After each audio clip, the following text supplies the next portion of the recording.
big, clumpy, buttery. Wait for it. The butter's so thick that it's stuck in the middle of this. Look at that. Ew.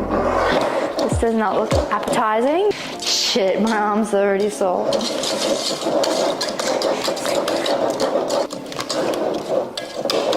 Oh my god.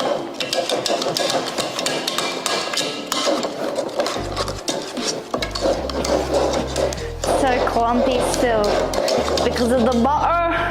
That helped a lot. I've pretty much gotten this all done. That's looking a lot better. That means my oven is ready, I think. But this is the consistency we've got going. Looks like a sloppy big diarrhea. That's okay, because it doesn't taste like one.